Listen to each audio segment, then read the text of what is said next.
परिवादी है, जो पुलिस अभी यहाँ ड्यूटी में व्यस्त है, इसलिए मौके पे कोई जा नहीं सका। फिर भी वो राह में है, इसलिए वहाँ मुझे जाना पड़ेगा। मैं स्वयं जा रहा हूँ, वो जरूरी है। बाकी यहाँ स्टेज पर जितने मान्यवर है उनको मेरा अभिवादन।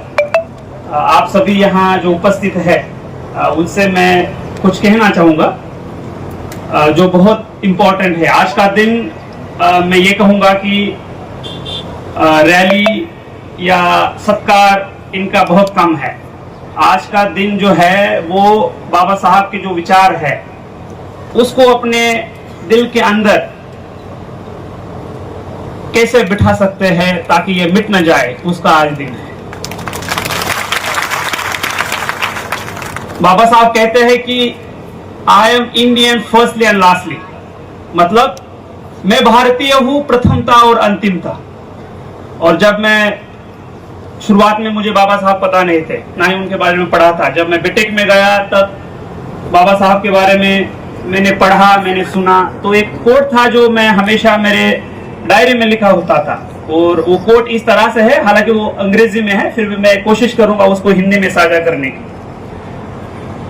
कि the ultimate aim of human existence is the cultivation of mind. मनुष्य अस्तित्व का अगर कोई अंतिम ध्येय है तो वो मानवीय मन का विकास है। तो ये बहुत व्यापक संकल्पना है, ये बहुत ही वाइडर कंसेप्ट है। इसमें समानता के लिए संघर्ष करना, समानता का लड़ा, महिलाओं के लिए अधिकार देना, वर्कर्स के लिए अधिकार देना, साइंटिफिक आउटलुक जिसे एक मॉडर्न आउटलुक बोलते हैं, विज्ञानवादी सोच वो है, जाति जाति में भेदभाव न करना वो है। तो ये कोड जो था वो मुझे उसने बहुत प्रभावित किया। सभी को पता है कि अगर धरातल पे समानता के लिए सबसे बड़ा संघर्ष अगर पूरे दुनिया में किसी ने किया होगा तो वो बाबा साहब ने किया है। महिलाओं के लिए, महिलाओं की समानता के लिए, उनके रिस्पेक्ट के लिए, डिग्निटी के लिए, उनके राइट्स के लिए, उनके एम्पावरमेंट के लिए धरातल पे अभी तक सबसे बड़ा संघर्ष किसी ने किया होगा तो वो बाबा साहब ने किया है। कुछ चीजें हैं जो आज के दिन उनके विचार जरूर लेने हैं, बट आज का ही वो दिन है जहां हमें रिफ्लेक्शन भी करना है। जो समाज बाबा साहब चाहते थे, जहां जाति जाति में भेदभाव ना हो, क्या उसको हम हासिल कर चुके हैं?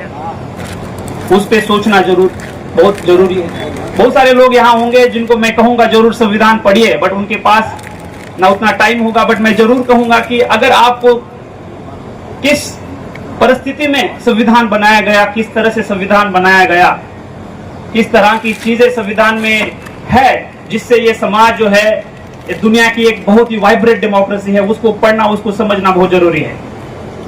अगर आपके पास टाइम नहीं तो आप जरूर अपने संविधान की जो प्रस्तावना है उसको पढ़िए, जो फंडामेंटल राइट्स है, मूलभूत अधिकार है, उनको पढ़िए, directive principle of state policy है, उनको पढ़िए। आपको समझ में आएगा कि कितने मूलभूत अधिकार इस संविधान में बाबा साहब ने दिए हैं। जैसे राइट टू इक्वालिटी, समानता का अधिकार, जिसमें आर्टिकल 15 कहता है कि prohibition of discrimination on the basis of religion, race, caste, sex, place of birth. मतलब आप किसी के साथ भी किसी चीज को लेकर भेदभाव नहीं कर सकते। राइट टू इक्वालिटी के बाद होता है right to freedom of speech and expression, assembly, association, movement, residence, profession.